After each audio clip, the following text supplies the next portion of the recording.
आज चर्चा करने का विषय मिल रहा है प्रतिक्रमण का स्वरूप। इसका स्वरूप आत्मा में लगे हुए अतिक्रमण को दूर करने का नाम है प्रतिक्रमण। क्या नाम है? आत्मा में लगे हुए अतिक्रमण का नाम है दूर करने का प्रतिक्रमण, है ना। हमारे आचार्य कहते हैं परिणामों में जो कसाय की मंदता है, प्रतिक्रमण कौन करता है? ब्रजभूषण जी, प्रतिक्रमण कौन करता है? जिसकी कसाय मंद हो जाए। कसाई व्यक्ति कभी नहीं करता जिसके ऊपर परिणाम हो, गुस्सा हो, छटपट करा, मान कसाना, उसके अंदर कहीं से भी भाव नहीं आता कि मैंने गलती की है। प्रायश्चित भी एक अंतरंग तप है। हरिशंकर जी क्या है? अंतरंग का तप है। जब तक व्यक्ति झुकता नहीं है, अंदर के भाव नहीं बनते, प्रतिक्रमण के भाव नहीं बनते, तब तक कसाय मंद नहीं होती। आचार्य कहते हैं परिणाम में जो कसाय की मंदता है, उस उपशमता है, वही एक प्रकार का निर्मल जल है। उस जल के प्रक्षालन करने से आत्मा निर्मल हो जाती है। आप अपने निजातन घट में उत्पन्न हुए नीर से ही अपने आप का प्रक्षालन करो, यही प्रतिक्रमण है। क्या है? अपने निर्मल परिणामों में जो नीर बन गया है, उससे अपनी गंदगी को साफ करने का नाम क्या है? प्रतिक्रमण है। आचार्य कहते हैं जो योगी उन्मार्ग को छोड़कर, कौन से वकील साहब मैनपुरी, उन्मार्ग को छोड़कर जिन्हें देव का मार्ग है, उस मार्ग में स्थिर भाव रखता है, उसे ही प्रतिक्रमण कहते हैं। जो आप लोग ग्रस्त में रहते हो, कौन सा मार्ग है? उन्मार्ग। और जो हम लोग जा रहे हैं वो जिनेंद्र का मार्ग है। किसका मार्ग है? बंटी भैया, जिनेंद्र का मार्ग। वही प्रतिक्रमण में है। जो जिनेंद्र मार्ग को छोड़कर उन्मार्ग में लीन है, वो अतिक्रमण है। क्या है?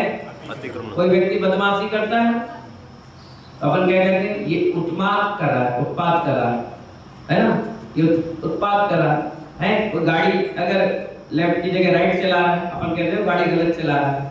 किसी ने दुकान से ज्यादा, फड़ से ज्यादा सामान रख लिया और आगे तक कर लिया, तो सरकार कहती है इसने अतिक्रमण कर लिया, तो टूट जाती है। अगर नहीं तोड़ेगा तो सरकार तोड़ देती और पैसे भी ले जाती है। इसी प्रकार जो आपने अतिक्रमण कर लिया है आत्मा में लगे हुए परिणामों का, और सही परिणाम नहीं लाए, गलत परिणामों का अतिक्रमण कर लिया है, उसकी निर्जरा का कारण बनाने के लिए प्रतिक्रमण किया जाता है। आलोचना की जाती है कि हाँ हमने गलत किया है, हाँ हमसे गलत हो गया है, स्वीकार किया जाता है। जैसे जज के सामने गए केसी जज साहब, और जज ने कहा भाई आपने चोरी की, और आपने 1 मिनट में कह दिया हाँ एक्सेप्ट कर लिया गलती हुई है, अच्छा, और ये बता दी कि हमने मजबूरी में की है, तो जज कहता है ठीक है 6 महीने की सजा, 1000 रुपए जुर्माना, जाओ। और तुमने कहा नहीं जज साहब मैंने चोरी की नहीं। जज को जब जवाब मिल गया नहीं की, तो फिर दूसरे पूछता है क्यों भाई की? हाँ सबूत है देखो, उन्हें दिखाया, जज ने देखा तुम्हारे खिलाफ सबूत है और तुम झूठ भी बोल रहे हो, तो एक काम करो 6 की जगह 12 महीने की सजा। आप बोले अरे उसको तो 6 महीने की मिली, उसने स्वीकार किया ना, आपने स्वीकार नहीं किया। अरे जज साहब ऐसा कोई होता है क्या? एक ही काम दोनों ने किया, क्यों सजा उसको कम मिली हमें ज्यादा? अरे आपने स्वीकार नहीं किया, इसीलिए आपको ज्यादा मिली। अब भी तुम बहस करोगे 3 साल की सजा। अरे ऐसा कोई होता है? लड़ गए झगड़ गए, बोले 10 साल की सजा, जाओ बंद रहो। आपने जज से भी बहस करी, धारा पे धारा और केस पे केस लगता चला जाता है, मार दी पीट दी, उधम मचाने लगे, कोर्ट की अवहेलना की, जाओ 1 साल की और सजा। वकील साहब ऐसे होता है, जिसने स्वीकार कर लिया उसके लिए तो कई बार ऐसा भी देखा, 1 हफ्ता 5 दिन 10 दिन, चलो किस भाव दशा से तुमने किया? जरूरी भूख लग रहा था, रोटी तो चोरी की, किसी को मारा पीटा तो नहीं, संगीन अपराध तो नहीं किए। कितनी सारी विचारधारा एक जज को पढ़ना पड़ता है। ऐसा नहीं एक ही मर्डर 10 लोग करते हैं, लेकिन 10 को अलग अलग सजा मिलती है। किसने मारा, किसने प्रेरणा दी, क्यों दी, किस कारण से दी, क्या तुमने जानबूझ के किया, किसने पकड़ा, किसने देखा, किसने दरवाजा खोला, किसने चाबी दी। हर व्यक्ति का अलग अलग व्यवस्था बनाई। जिसने चाकू मारा उसे उतनी सजा नहीं मिलेगी, जिसने ये कहा मार साले को, मार मार और मार, सबसे ज्यादा उसको मिलेगी। अब आपको हमने तो बोला था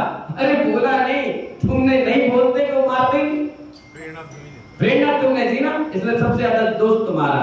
और स्वीकार कर लिए कि हाँ गलती हुई हमसे, हमने जानबूझ के नहीं किया, हम आवेश में आके कर गए और हमें नहीं करना था, हमसे गलती हो गई, जज साहब हमें क्षमा कर दें। तो जज साहब कहते कोई बात नहीं, 1 साल की सजा, 6 महीने की सजा, 4 दिन की सजा, 10 दिन की सजा, तो स्वीकार करना चाहिए। इसलिए जब हम लोग कहते हैं ना मैं पापी हूँ, पापिष्टेन दुरात्मा जड़ दिया माया बिना लोभिना राग द्वेष मलिन मन सामस दुष्कर्मी अनिर्मितम, बोलते ना मैं पापी हूँ, दुरात्मा हूँ, जड़ दिया हूँ, माया भी हूँ।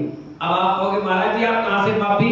नहीं, हम पापी हैं, तभी तो संसार में क्या है पंडित जी, पापी है, जड़ दिया है, जड़ बुद्धि हमारी पापी है, रागी है, द्वेषी है, छली है, कपटी। जब ऐसे दिगंबर आचार्य उपाध्याय साधु अपने आप को कह रहे हैं और स्वीकार कर रहे हैं कि हमसे अपराध हो रहा है, तो आप ग्रस्त हो, अभी तो ढंग से श्रावक भी नहीं बने। अब ग्रस्त हो तो स्वीकार तो आपको करना ही पड़ेगा। सुबह उठते से रात की सोते तक कौन सा ऐसी क्रिया है जिसमें आपसे अतिक्रमण ना होगा, जानबूझ के करते हो। क्या करके? आपको मालूम है पानी में जीव है, लेकिन फिर भी आप क्या करते हो? ठंडे में गर्म और गर्म में ठंडा मिलाते हो। आपको मालूम है कि नहाने के बाद साबुन को पानी में नहीं बहाना चाहिए, अनंत जीव मरते हैं, फिर भी बहाते हो। आपको मालूम है कपड़े धोने में कितना वो केमिकल लगता है, धोने में सारा पानी आप बहा देते हो। आपको मालूम है आलू में कितने जीव है, फिर भी खाते हो। आपको मालूम है, सब चीज मालूम है, फिर भी आप काम करते हो। इसलिए आपका अपराध अक्षम्य है। क्या है? इसीलिए आपका क्या होता है, कोई भी काम करते करते रह जाता है, इतना दान पुण्य करते करते बीच में अटक जाता है। क्यों अटकता है? कहीं ना कहीं हमारा पाप धर्म का उदय बीच में आ जाता है। ठीक है ना? तो आचार्य कहते हैं जिनेन्द्र मार्ग को छोड़कर उन्मार्ग में लीन है वही अतिक्रमण है, और जो उन्मार्ग को छोड़कर जिनेन्द्र मार्ग में लीन है वही प्रतिक्रमण है। ठीक है ना? योगी ध्यान रखना, जब भी भाव विचलित हो तब विचारना कि दोष मेरा ही है। क्या कहना? जब भी विचार विचलित हो, मन कई बार ऐसा होता है ना, अरे भैया बहुत परेशानी, टेंशन हो गया, अरे यार कैसे हो गया, ये क्यों हो गया, विचलित हो जाए तो ये सोचना, ये विचार करना कि ये दोष मेरा ही है, किसी दूसरे ने नहीं किया। ये दोष किसका है? ये मेरा ही है। आज 3 बातें सीख लेना। कौन सी 3 बात? पहली बात, आप मां बन जाना। गुप्ता जी, मां क्या बन जाना? मां बन जाना। दूसरी बात, दोष मेरा है, ये स्वीकार करना चालू कर देना। पहली बात क्या बताई मैंने? मां बन जाना। दूसरी, दोष मेरा है। और तीसरे, सुनने के लिए शक्ति ले आना। क्या कर लेना? सुनने के लिए शक्ति ले आओ। मां बनने से, मां बन जाओ का तात्पर्य क्या है? जो राग मां का बेटे के प्रति होता है वो किसी का नहीं होता।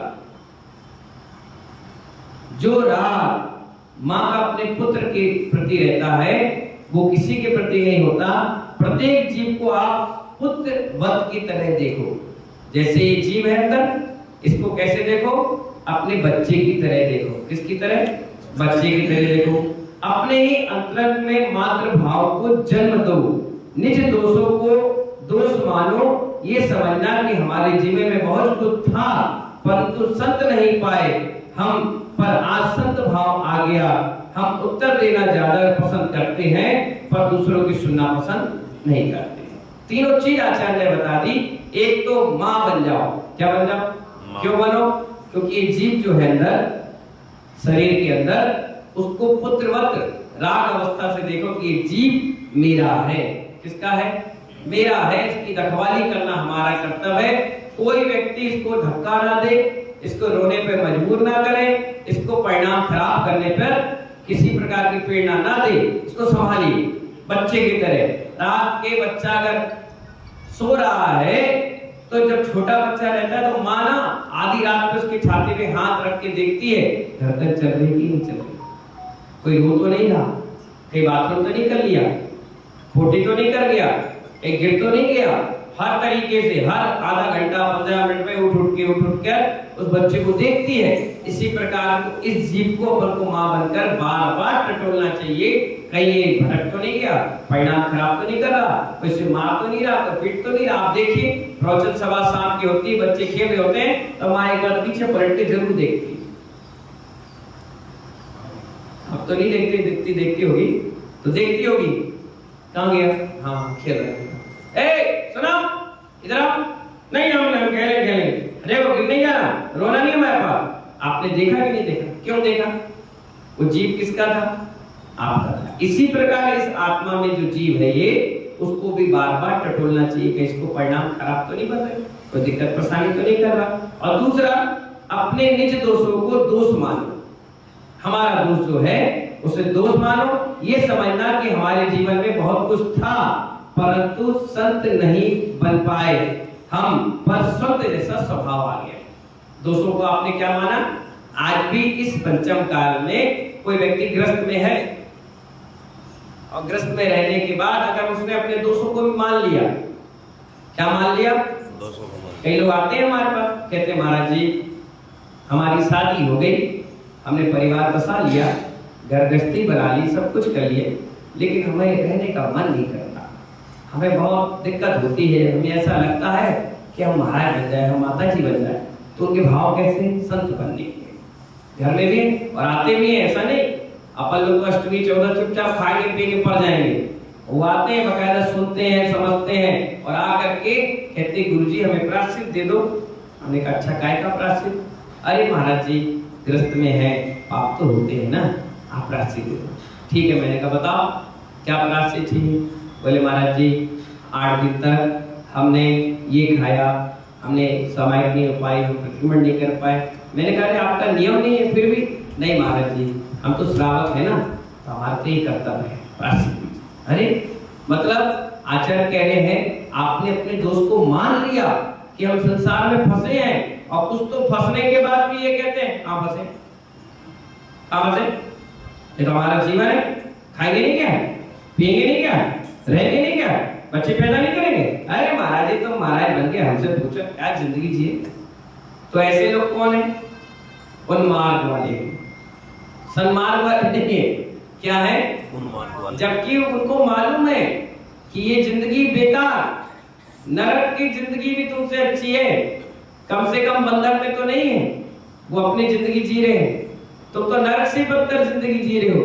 सब कुछ होने के बाद पुण्य है, शरीर है, संयम है, त्याग है, तपस्या है, मंदिर है, भगवान है, गुरु है, जिम्माड़ी है, सब कुछ होने के बाद भी अबोध प्राणियों की तरह भटक रहे।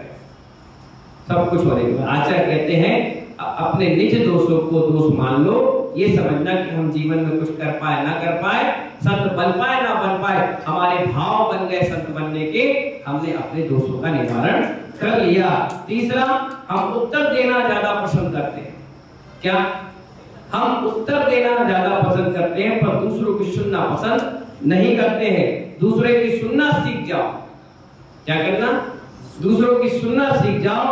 यदि आप उस पर कुपित हो रहे हो, यदि आप उसकी सुन लो तो आधा कोप यूं ही दूर हो जाएगा। आप पहले सुन लीजिए, क्या कर लीजिए, आपने कुछ कहा नहीं और हमने 4 बातें कही, आपने 4 कही नहीं हम 14 कहने लग गए, तो इसमें क्या होगा? विभाजन हो जाएगा। क्या हो जाएगा? अलग अलग व्यवस्थाएं बन जाएगी। पहले सुनो। जज क्या करता है? वकील साहब पहले सुनता है। किसकी सुनता है? दोनों पार्टी। तीसरी को आज उसकी भी सुनेगा और कहेगा अगली तारीख चलो भागो यहाँ से और सुना लो। अगली तारीख को, फिर अगली तारीख को, कम से कम 150 तारीखें देगा। विमल भाई कितनी तारीख? 150 देगा। 150 के बाद देख लेगा तुम सारे पैतरे तुमने अपना लिए, साम दाम दंड भेद सब तरीके से। फिर वो सोने पे सुहागा 100 सुनार की एक ऑर्डर ऑर्डर ऑर्डर हो गया फाइनल, जाओ आगे से। अकेले एक बार एक लाइन में आंसर देता है, क्योंकि पढ़ा लिखा व्यक्ति कम बोलता है और छोटा व्यक्ति जो अनपढ़ है वो सबसे ज्यादा बोलता है। आप देखिए इसको मोबाइल पर अपनाइए। एप्पल की रिंगटोन कैसी होती बताओ, बताओ दीदी। आदमी को पता भी नहीं चले बच जाए। और वही चाइना के लिए आओ, पूरा मोहल्ला सुने। सस्ता मोबाइल ज्यादा आवाज, महंगा मोबाइल कम आवाज। यही क्वालिटी जो पढ़े लिखे हो वो अपनी बात शालीनता से करेंगे, एक लाइन में आंसर दे देंगे। जज ने एक लाइन में आंसर दे दिया और जो कम पढ़े लिखे थे वो चिल्लाते रहे। कब चिल्लाते रहे सुनते ही, हाँ ऑर्डर डिसमिस, खत्म केस, जाओ जाओ से। तो इसीलिए आचार्य कहते हैं सुनने की आदत डालिए। किसकी आदत? सुनने की आदत डालिए, सुनाने की नहीं। माँ बन जाओगे तो जीव की रक्षा करोगे, दोस्त को अपना मानोगे, निज दोस्त मानोगे तो हमेशा संत जैसा भाव होगा। और सुनने की आदत डालो। ये तीन चीज अगर आपके अंदर क्वालिटी आ गई तो आप इस संसार से एक न एक दिन निर्माण की प्राप्ति जरूर करोगे। ये इसमें लिखा है, मैं अपने मन से नहीं कह रहा। इसीलिए इन तीन चीजों को हमेशा अपनाना चाहिए। दोस्तों को मान लो, हाँ गलती हुई, इससे ना तो आप छोटे हो जाओगे और ना सामने वाला बड़ा हो पाएगा।